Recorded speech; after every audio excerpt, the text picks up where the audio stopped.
Hello friends, अब पढ़ाई पर आपका फिर से स्वागत है। पिछले चैप्टर में क्लास 10th में इलेक्ट्रिक करंट पढ़ रहे थे। इलेक्ट्रिक करंट में हम रेजिस्टेंस का कॉम्बिनेशन पढ़ चुके हैं, सीरीज और पैरेलल। उसके बाद आगे का टॉपिक है thermal effect of electric current, विद्युत धारा का चुंबकीय प्रभाव। अब इसको समझने की कोशिश करना। जैसे कोई भी एक सर्किट है जिसमें ये बैटरी लगी हुई है, कोई भी एक सर्किट है जिसमें बैटरी लगी है, जिसका पोटेंशियल डिफरेंस क्या है, V है, विभवांतर V है। जे कोई भी यहाँ चालक कंडक्टिंग वायर है, चालक तार है। इस बैटरी में क्या भरा रहता है? बैटरी में क्या भरा रहता है? केमिकल। इस बैटरी के पास कौन सी एनर्जी है? Chemical energy. बैटरी के पास कौन सी एनर्जी है? केमिकल एनर्जी या रासायनिक ऊर्जा। कौन सी ऊर्जा है? केमिकल या रासायनिक ऊर्जा। इस बैटरी के पास कौन सी ऊर्जा है? केमिकल और रासायनिक ऊर्जा। इस बैटरी के पॉजिटिव सिरे से, इस पॉजिटिव सिरे से क्या निकलती है? इलेक्ट्रिक करंट निकलती है, I। धारा निकलती है, I। धारा निकलती है। धारा अगर इस दिशा में जाती है, धारा इस डायरेक्शन में जाती है, तो कंडक्टर में इलेक्ट्रॉन कौन सी दिशा में गति करते हैं? इसके अपोजिट दिशा में गति करते हैं। इलेक्ट्रॉन इस दिशा में जाएंगे, इलेक्ट्रॉन इस दिशा में जाएंगे। ये केमिकल एनर्जी किसके लिए रेस्पॉन्सिबल होगी? इलेक्ट्रॉनों को मूव कराने के लिए। इलेक्ट्रॉन क्या करेंगे? यहाँ मूव करेंगे। कौन सी एनर्जी के कारण? इस केमिकल एनर्जी के कारण मूव करेंगे। मूव करने पर इलेक्ट्रॉनों में कौन सी ऊर्जा आएगी? Kinetic energy. कौन सी एनर्जी आएगी? काइनेटिक एनर्जी, जिसको हम क्या बोलते हैं? गतिज ऊर्जा। अब धारा इस दिशा में जा रही है, इलेक्ट्रॉन इस दिशा में मूव कर रहे हैं। इलेक्ट्रॉन आगे जाकर ये इलेक्ट्रॉन इससे टकराएगा, या ये इलेक्ट्रॉन यहाँ कोई भी परमाणु होगा, एटम होगा, उससे टकराएगा। टकराने के बाद इस गतिज ऊर्जा में कुछ तो क्या आएगी? कमी आएगी। गतिज ऊर्जा में लॉस होगा। गतिज ऊर्जा का क्या होगा? क्षय होगा। गतिज ऊर्जा में लॉस होगा। कुछ तो गतिज ऊर्जा में लॉस हो जाएगा, तथा कुछ गतिज ऊर्जा, बची हुई गतिज ऊर्जा, जो इस कंडक्टर को क्या कर देगी? गर्म कर देगी। कंडक्टर को क्या कर देगी? गर्म कर देगी। कंडक्टर को बची हुई गतिज ऊर्जा कंडक्टर को क्या कर देती है? कंडक्टर को क्या कर देती है? गर्म कर देती है। ये गर्म हुआ। गर्म करने पर कौन सी ऊर्जा आएगी? Heat energy. कौन सी ऊर्जा आएगी? उष्मा ऊर्जा। कौन सी एनर्जी आएगी? उष्मा ऊर्जा। इसमें क्या हुआ? केमिकल एनर्जी किसके पास थी? बैटरी के पास। करंट गई, करंट जाने के बाद इलेक्ट्रॉन मूव के, कौन सी ऊर्जा आई? काइनेटिक गतिज ऊर्जा। गतिज ऊर्जा कुछ तो क्षय हुई टकराने से। इलेक्ट्रॉन इससे टकराया, इलेक्ट्रॉन आगे टकराया, किसी एटम से टकराया। कुछ गतिज ऊर्जा में तो क्या आ गया? लॉस आ गया। बाकी गतिज ऊर्जा कंडक्टर को क्या कर देती है? गर्म कर देती है। जैसे एग्जाम्पल, पंखा थोड़ी देर चलने के बाद, पंखा क्या होता है? थोड़ी देर चलता है, चलने के बाद कैसा हो जाता है? गर्म। अर्थात उस पंखे में दी गई इलेक्ट्रिक विद्युत ऊर्जा किसमें कन्वर्ट हो जाती है? पंखे में कौन सी देते हैं? इलेक्ट्रिकल एनर्जी देते हैं। इलेक्ट्रिकल एनर्जी किसमें कन्वर्ट हो जाती है? हीट एनर्जी में। ये है विद्युत धारा का तापीय प्रभाव, विद्युत धारा का थर्मल इफेक्ट। इसमें क्या हुआ? इसमें कौन सी ऊर्जा? Chemical energy. पहले कौन सी एनर्जी थी? Chemical energy. किसमें गई? काइनेटिक में। Kinetic energy. और काइनेटिक एनर्जी किसमें चली जाती है? लास्ट में हीट एनर्जी में, उष्मा ऊर्जा में। कौन सी एनर्जी में? उष्मा ऊर्जा में। अब अगर यहां तो क्या हो रहा है? इस जो भी ये कंडक्टर है, इसमें ऊर्जा का लॉस हो रहा है। अगर ऐसा कोई कंडक्टर लगाया जाए जिसका प्रतिरोध, रेजिस्टेंस आप R मान लो। रेजिस्टेंस क्या है? R। ये प्योर है, शुद्ध R है, शुद्ध रेजिस्टेंस है। अर्थात इसमें क्या होगा? इसमें ऊर्जा में लॉस नहीं होगा। जो गतिज ऊर्जा टकरा रही थी, अगर रेजिस्टेंस प्योर लिया जाए, विशुद्ध प्रतिरोध लिया जाए, तो ऊर्जा में लॉस नहीं होगा। ऊर्जा में क्या नहीं होगा? लॉस नहीं होगा। ऊर्जा में लॉस नहीं होगा। तो क्या होगा? बैटरी के पास कौन सी एनर्जी थी? Chemical energy. बैटरी के पास कौन सी एनर्जी थी? Chemical energy. किसमें जाएगी? काइनेटिक में। काइनेटिक किसमें जाएगी? काइनेटिक किसमें चली जाएगी? लास्ट में हीट एनर्जी में। हीट एनर्जी में। किस में चली जाएगी? हीट एनर्जी में। कौन सी ऊर्जा में चली जाएगी? हीट एनर्जी में। इसी को क्या बोलते हैं? Thermal effect. अगर थर्मल इफेक्ट की डेफिनेशन आ जाए, अगर ऐसा प्रतिरोध लिया जाए जो एकदम प्योर हो, विशुद्ध प्रतिरोध, रेजिस्टेंस हो, प्योर रेजिस्टेंस हो, जिसमें ऊर्जा में लॉस नहीं हो, तो बैटरी द्वारा दी गई रासायनिक ऊर्जा किसमें कन्वर्ट होती है? काइनेटिक में। और वो काइनेटिक ऊर्जा बिना लॉस के किस में चली जाती है? हीट एनर्जी में। इसको क्या बोलते हैं? धारा का तापीय प्रभाव अर्थात थर्मल इफेक्ट। समझ में आ गया होगा। आगे इसका देखते हैं डेरिवेशन। आगे कैसे हीट एनर्जी का फॉर्मूला क्या आता है? हीट एनर्जी का फॉर्मूला, ये सर्किट है, कोई भी सर्किट है, ये सर्किट है, इसमें केमिकल एनर्जी काइनेटिक में, काइनेटिक इसमें, आगे हीट एनर्जी में। अब समझना, इसमें इस बैटरी से क्या निकली है? धारा निकली है, आई निकले। आई का फॉर्मूला हमने पहले दिन पढ़ा था, आई बराबर क्यू अपॉन टी। क्यू क्या था? जहां आवेश था, चार्ज था, क्या था? आवेश था, और समय था, टी क्या है? समय। टी क्या है? समय, टाइम। इसके बाद यदि बैटरी से जो आई निकली उसको हम क्या लिख सकते हैं? Q upon T. और बैटरी का जो पोटेंशियल डिफरेंस है उसको क्या लिख सकते हैं? पोटेंशियल डिफरेंस की परिभाषा मैंने क्या, डेफिनेशन क्या बताई थी? किसी भी आवेश को एक बिंदु से, एक स्थान से दूसरे स्थान पर ले जाने में जो कार्य किया गया था, ये तो क्या है? वह कार्य। क्यू क्या है? आवेश। क्यू क्या है? आवेश, चार्ज। इक्वेशन फर्स्ट मान लेता हूं, इक्वेशन सेकंड मान लेता हूं। इक्वेशन फर्स्ट और सेकंड यहां से समझना। यहां इक्वेशन सेकंड से क्यू बराबर, यहां क्यू ऊपर क्यू कैपिटल लिया तो नीचे भी क्यू कैपिटल लेते हैं। यहां से डब्ल्यू बराबर क्या आ जाएगा? Q into V, equation 3। अब यहां से क्यू बराबर क्या आएगा? इक्वेशन फर्स्ट से क्यू बराबर आई इंटू टी, इक्वेशन 4। ये क्यू का मान इक्वेशन 3 में डाल दें। क्यू का मान किस में डाल दें? इक्वेशन 3 में। तो डब्ल्यू का मान क्या आ जाएगा? डब्ल्यू बराबर वी आई टी। ये क्या है? अगर वी विभवांतर आई धारा जा रही है, आई धारा जा रही है, तो यहां जो वर्क करना पड़ेगा, वर्क की यूनिट क्या होती है? जूल। जो वर्क करना पड़ेगा वो वी आई टी। यही एनर्जी, ये बैटरी के द्वारा दी गई केमिकल एनर्जी, ये किसमें? कार्य। ये क्या है? इस एक प्रकार की क्या है? एक प्रकार की एनर्जी मान सकते हैं। यही एनर्जी बिना लॉस के किस में चली जाएगी? मैंने बताया था ना, थर्मल इफेक्ट में क्या होगा? बिना लॉस के किस में चली जाएगी? हीट एनर्जी में। इस एनर्जी को अब लिख सकते हैं हीट एनर्जी, H बराबर V इंटू आई टी। यहां तक समझ में आ गया होगा? H बराबर वी आई टी। अब ओम का नियम पढ़ा था। ओम के नियम में क्या बोला था? V बराबर आई इंटू आर, V बराबर आई इंटू आर, V बराबर आई इंटू आर। तो यहां से H बराबर I R into I T. I क्या होगा? 2 बार I square into R T. ये हीट का फॉर्मूला आ गया, जो पहले केमिकल से काइनेटिक में, काइनेटिक से किस में चला गया? हीट। अगर किसी भी हीट का लॉस नहीं हुआ तो H बराबर क्या आता है? I square into R T. H बराबर क्या आता है? H कौन सी एनर्जी है? Heat energy. आई क्या है? धारा अर्थात करंट। R क्या है? रेजिस्टेंस। R क्या है? रेजिस्टेंस। T क्या है? टाइम या समय। T क्या है? टाइम या समय। टाइम। यहां से 3 नियम, 3 लॉ पढ़ेंगे, जिसको थर्मल लॉ जूल बोलेंगे।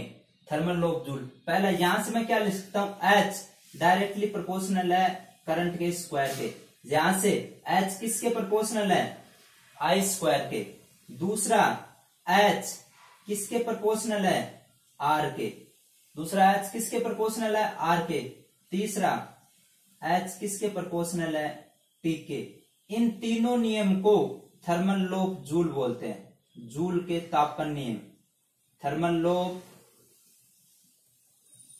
जूल, जूल का तापन नियम। अब क्वेश्चन आ सकता है जूल का तापन नियम किससे रिलेशन रहता है? जूल का तापन नियम विद्युत धारा के थर्मल इफेक्ट से। विद्युत धारा के थर्मल इफेक्ट से क्या है, संबंधित है। जूल के तापन नियम में कौन सा फॉर्मूला आया था, H बराबर आई स्क्वायर आर टी। एच किसके प्रोपोर्शनल है, आई स्क्वायर के, किसके प्रोपोर्शनल आर के, किसके प्रोपोर्शनल टी के। अब एक भी आ सकता है एच किसके प्रोपोर्शनल, इसके, इसके, इसके। इसको क्या बोलते हैं, जूल का तापन नियम। इसको यहां लिखा हम तीनों को बोलते हैं जूल का तापन नियम। क्या बोलते हैं, जूल का तापन नियम। जूल के तापन नियम कितने हैं, 3। कितने नियम है, 3। ये हुआ thermal effect of electric current. समझ में आ गया होगा। Thermal effect of electric current में केमिकल एनर्जी, काइनेटिक में, काइनेटिक इसमें हीट में कैसे जाती है पूरी की पूरी। ये फॉर्मूला आई का, फिर डब्ल्यू का, फिर ये डेरिवेशन। इसको क्या बोलते हैं, जूल का तापन नियम। क्या बोलते हैं, जूल का तापन नियम। आगे का टॉपिक है इलेक्ट्रिक पावर। आगे का टॉपिक है इलेक्ट्रिक पावर, विद्युत शक्ति।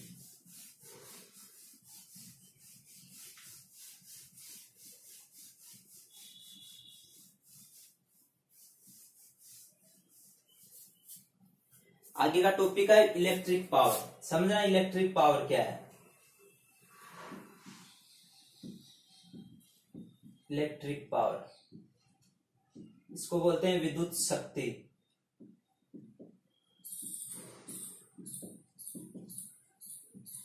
इलेक्ट्रिक पावर, इलेक्ट्रिक पावर जैसे ये कोई सर्किट है, सर्किट है, यहां कोई भी कंडक्टर वायर जिसका रेजिस्टेंस क्या है, आर, यहां क्या है, वी। ये बैटरी, यहां रेजिस्टेंस आर, इसमें आई जा रही है, करंट आई जा रही है। अगर इस रेजिस्टेंस में देखें, इस टाइम अगर मैंने यहां रोक दिया, एक बार धारा को रोक दिया, करंट को रोक दिया, अब टाइम मेजरमेंट किया, टाइम देखा, टाइम देखने के बाद मैंने देखा t बराबर 1 सेकेंड पर यहां से रेजिस्टेंस द्वारा जो विभवांतर द्वारा जो कार्य किया गया वो वर्क था W। क्या था, W था। 1 सेकेंड में जितना वर्क किया गया उसको क्या बोलते हैं, पावर। पावर का फॉर्मूला, दूसरा पावर W/T। अगर T बराबर मैं 1 सेकेंड ले लूं तो कार्य किसके बराबर आ जाएगा, पावर के बराबर आ जाएगा। कार्य अपॉन समय। 1 सेकेंड में इस विभवांतर के द्वारा इस रेजिस्टेंस में कितना कार्य, विभवांतर क्या होता था, पोटेंशियल डिफरेंस, किसी आवेश को एक बिंदु से दूसरे बिंदु में लाने में किया गया कार्य, जितना भी वर्क किया गया वो वर्क कितना है 1 सेकेंड में, उसको क्या बोलेंगे, पावर। उसको क्या बोलेंगे, पावर। कार्य की यूनिट, पावर की यूनिट निकालनी हो विद्युत तो W/T होगा। कार्य की यूनिट होती है जूल, और टाइम की यूनिट है सेकेंड। इसको जूल इंटू सेकेंड को वोट भी बोलते हैं। क्या बोलते हैं, वोट। पावर क्या हो गया, कार्य कितना किया गया है 1 सेकेंड में, उसको क्या बोलेंगे, वोट। यहां से वापस अभी थोड़ी देर पहले थर्मल इफेक्ट में पढ़ा था, I बराबर Q/T। दूसरा इससे क्या आया था, Q बराबर I/T।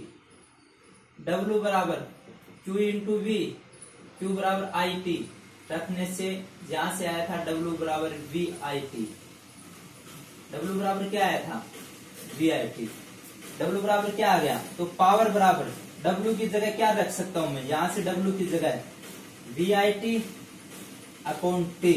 T से T कैंसिल, V इंटू आई, V इंटू आई। पोटेंशियल डिफरेंस इंटू करंट क्या होगा, पावर।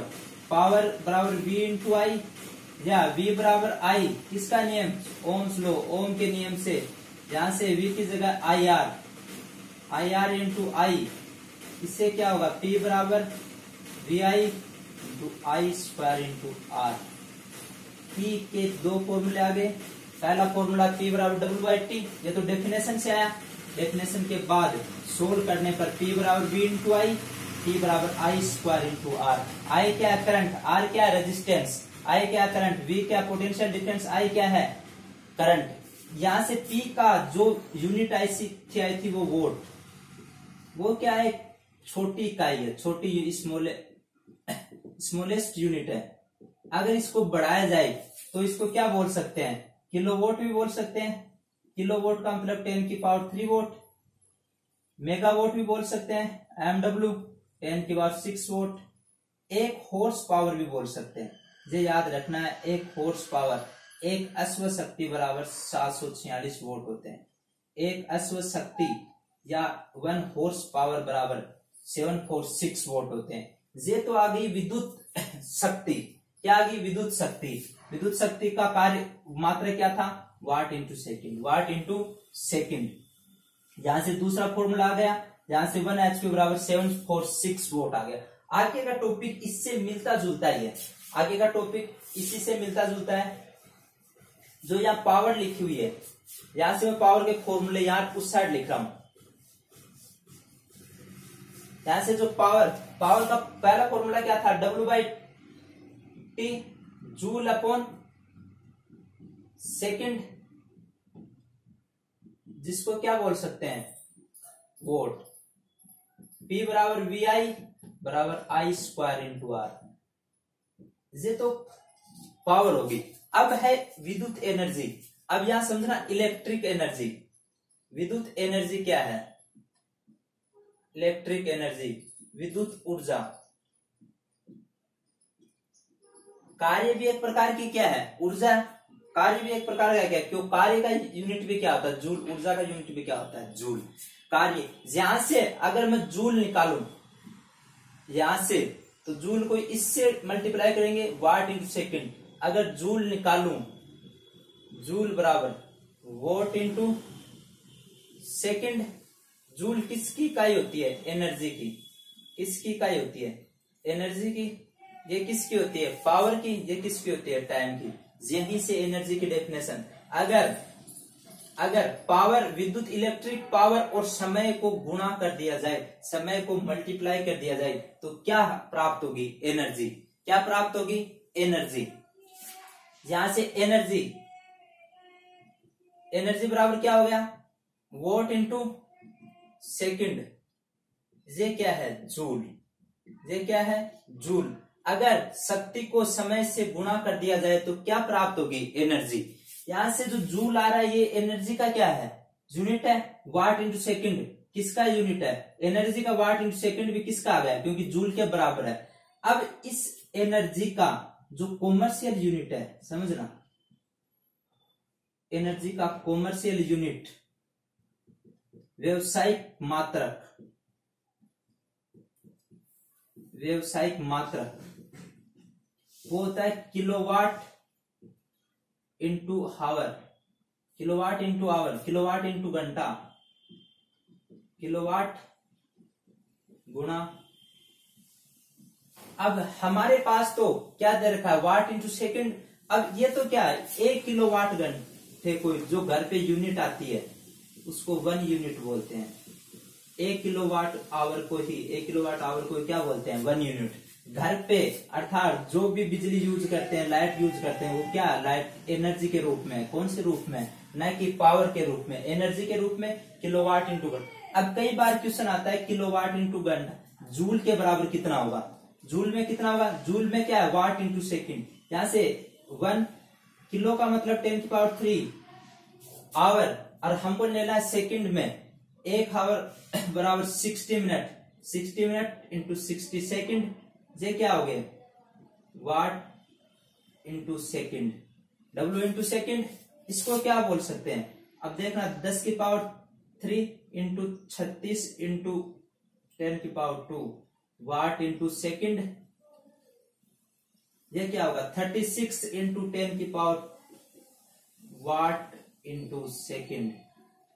यहां से वाट इंटू सेकेंड, वाट इंटू सेकेंड को क्या लिख सकते हैं? जूल। इसके बराबर क्या लिख सकता हूं? 36 इंटू 10⁻³ जूल। अगर पूछा जाए 1 किलोवाट घंटे में, 1 किलोवाट आवर में, 1 किलोवाट आवर में कितने जूल होते हैं? 10⁵ इंटू 36 जूल होते हैं। क्या आते हैं? अब आपको यूनिट पूछा जाए, अब न्यूमेरिकल आते हैं यूनिट पे, तो यूनिट में आपको क्या निकालना है? कोई भी दिया हो, कोई भी यूनिट दिया हो, आपको किलोवाट निकालना है, इंटू आवर निकालना है। किलोवाट निकालना है, इंटू आवर निकालना है। अगर वाट में दिया जाए, कोई भी वाट में दिया जाए शक्ति, किसी बल्ब की शक्ति दी जाए वाट में, तो उसको पहले किस में चेंज करना है? किलोवाट में, और सेकंड में समय दिया उसको किस में चेंज करना, आवर में, और किलोवाट इंटू आवर करके क्या निकाल देनी है, यूनिट। यूनिट को अगर पैसे दिए जाएं, आरएस दिए जाएं, तो उससे क्या कर देना है गुणा कर देना है। जैसे एक न्यूमेरिकल सोल्व करते हैं, एक बल्ब है,